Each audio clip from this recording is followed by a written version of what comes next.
Good evening and a very warm welcome to Television Tonga's news package for tonight.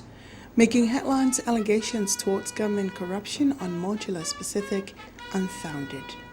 Free Wesleyan Church of Tonga prioritizes the preservation of the Tongan traditional dances, and Ane Aneti Sofia Kauhalaniwa for Uyen Habagatolo announced Ducks of Tonga Side School 2013.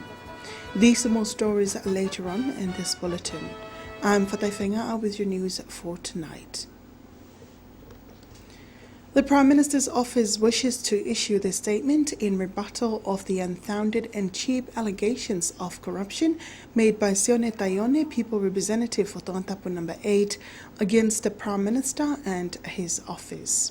During a parliamentary debate in October 2013 in connection with the annual report of the Ministry of Lands, Environment, Climate Change and Natural Resources, Sione Taione raised the point that Motorless Pacific is administered and managed by the Prime Minister's office, and the only explanation for such an arrangement is because Princess Salote Mafleo Pilolevutuita is involved with Motorless Pacific. He continued to say that this is an example of what he describes as corruption. Prime Minister's office also states that the allegation made by Taione is totally false. What Sione did not understand and failed to find out is that the advisory committee consisting of the Chief Secretary and Secretary to Cabinet, Deputy Secretary in charge of Geology Division of the Ministry of Lands, Environment, Climate Change and Natural Resources, the Solicitor General and 3 members appointed by Motorless Pacific and its 2 partner subsidiary companies is responsible for advising the Minister of Lands in his role as the competent authority. The chairman of the committee is the Chief Secretary and Secretary to Cabinet. The Minister of Lands, Environment, Climate Change and Natural Resources is the sole competent authority for all exploration and mining petroleum under the Petroleum Mining Act. The Minister is supported by the Advisory Committee. In the meantime, contact was made to Taione to make a comment on the matter, but he's out of the country. A 6-year-old girl died yesterday after being hit by a vehicle along the Halaloto Road in Liahona yesterday afternoon. The Deputy Community Policing Unga Fa'awa confirmed this to radio and television Tonga News this morning. He says the young girl died when rushed to the hospital.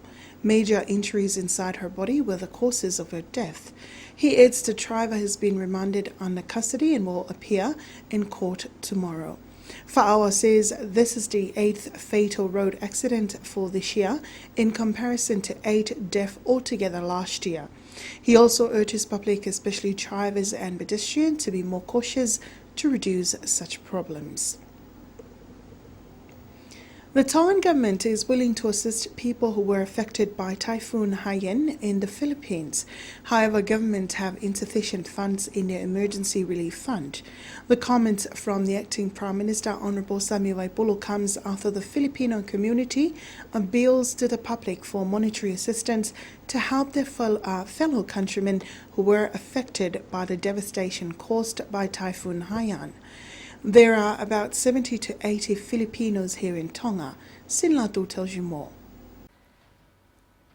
The acting Prime Minister, Honorable Samuel Waipulo, says that the remaining funds in the Emergency Relief Fund is for the country's future use. The Cabinet has not made any decision on the matter. Right now, I'm saving the money in the Emergency Relief Fund for the future. I think that we should leave the remaining funds, and we are eager to assist them, but we just can't afford it at the moment. Meanwhile, a Filipino working at the E.M. Jones Limited here in Tonga, Marcus Sionosa Jr. says that although they have been living and working in Tonga for over a decade, yet they feel the need to help their people whom were affected by the devastating storm. Actually, we are asking for monetary help. At the same time, we are asking for the prayers for the Filipinos to recover. Mr. Sionosa made the appeal for monetary help together with fellow Filipinos here in Tonga, Johnny Tundag and Brother Rocky. And when the typhoon happened, so we were keep on praying that this pair, they will spare our family back in the Philippines. And if it is strong enough, please, just minimize the damage because we are used to the typhoon, as Brother Rocco said.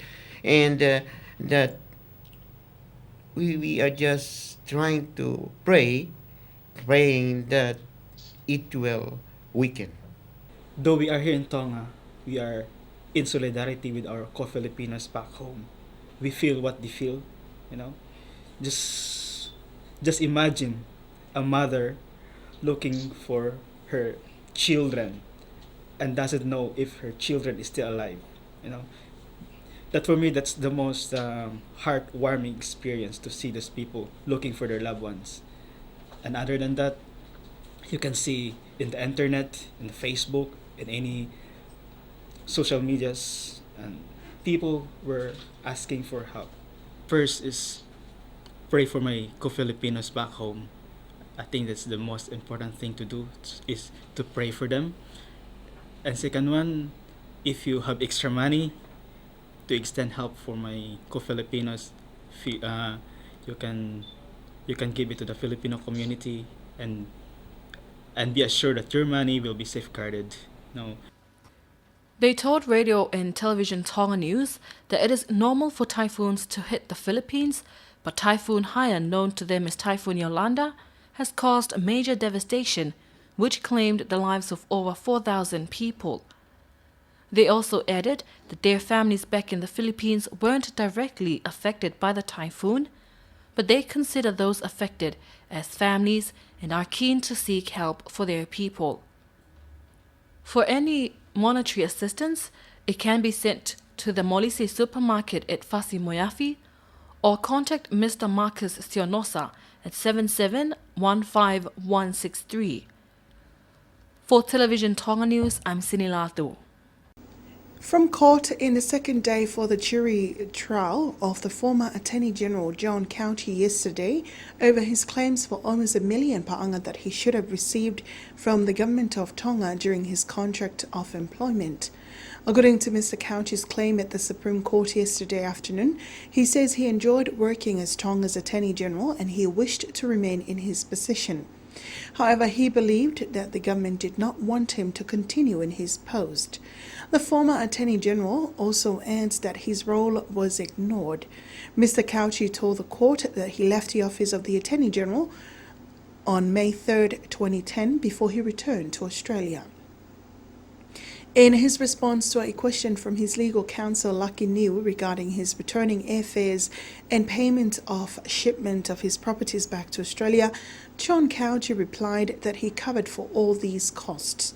Mr. Couchy also testified that upon returning to Australia, it was difficult to get a job because it has been a long time since his employment term in Australia. However, in a cross-examination from the Attorney General, Neil answered to the former Attorney General whether he thought that holding the post of the Attorney General is a busy job and part of his duties was to become a legal advisor for the Cabinet, in which Mr. Couchy said yes.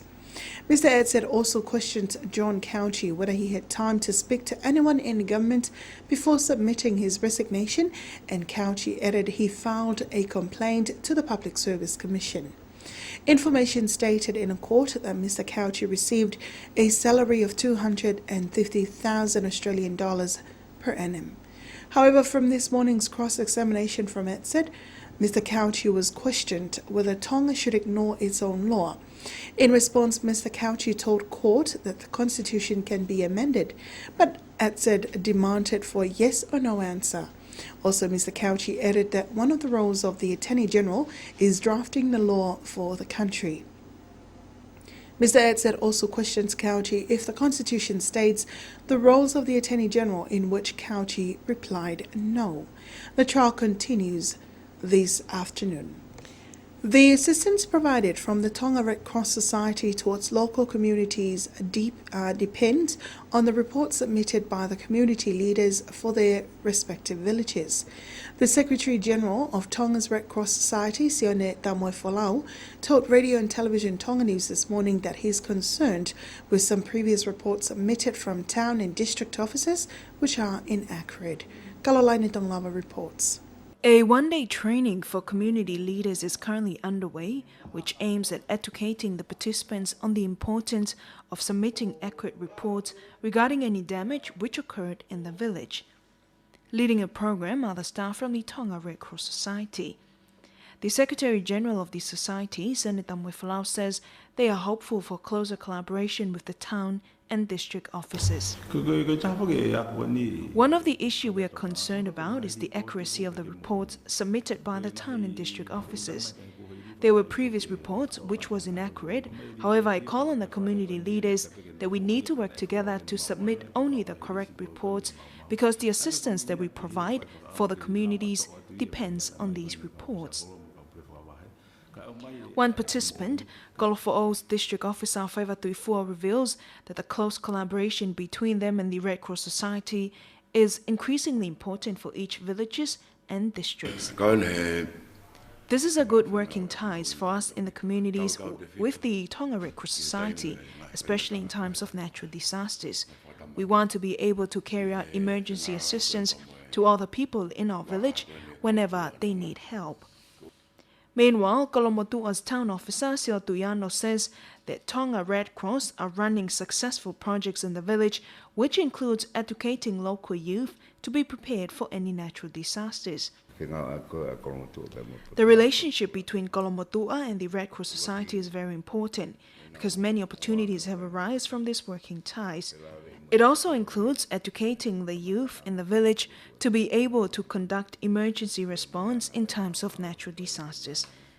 This is a one-day training currently underway at the National Emergency Management Office, or NEMO, and attended by more than 20 participants from each communities.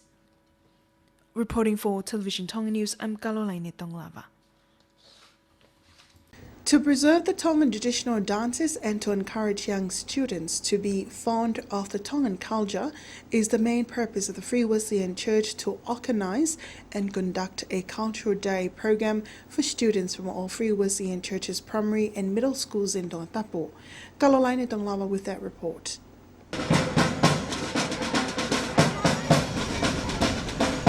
The special program was held today at the Mamaloa grounds in Nuku'alofa, which aims to encourage the talents of the young students. The program kicked off with a special march from the students before the official program with the guest of honor, the president of the Free Wesleyan Church Schools, Reverend Alfeleti Atiola. Speaking to Radio Tonga News this morning, the deputy president for the Free Wesleyan Church Schools, Reverend Dr. David Balefau, says, although the Christmas festive season is near, however, it is vital to host such joyful programs for the students to be happy. The story of today is a joyful story for students from all the church schools coming together to perform Tongan traditional dances. We are happy to organize the event because we want the students to preserve our culture. Similar programs are planned for the secondary students. All the Free Wesleyan Church secondary schools were gathered at Dubois College to take part in the similar program tomorrow. We want students to be fond of the Tongan culture. Hundreds of both parents and students attended the program today at Mamaloa. Some of the traditional dances performed by the young students, including the group dance, Laka Laka and Ma'ulu'ulu, among other items. For Television Tonga News, I'm Kalolaine Tonglava. Aneti Sofia Kauhalaniwa for Uyen Havatolo this morning announced as the Ducks of Tonga Side School for 2013. Ms. Kauhalaniwa, along with other winners in his academic year, was presented with trophies and prizes to mark the end of the 2013 academic year. The presentation of the awards and prizes for Tonga Side School's 2013 Ducks, Ane Kauhalaniwa. She was presented with trophies and other prizes from the guest of honor at the school's graduation program, Mateaki Ma'asi, the chairperson of the Parents and Teachers Association, or PTA. Speaking to Television Tonga News, the young Ducks explained how happy she was with the achievements. Ms. Kauhalaniwa was also encouraging other students in Tonga that everything is possible when they fear God and put their trust on Him.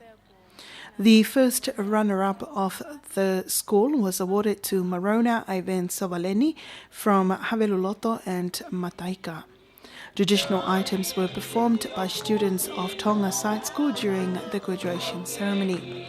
After the official program, parents and guardians were then invited to receive the end-of-year reports of all students in the school from classes 1 up to Form 2.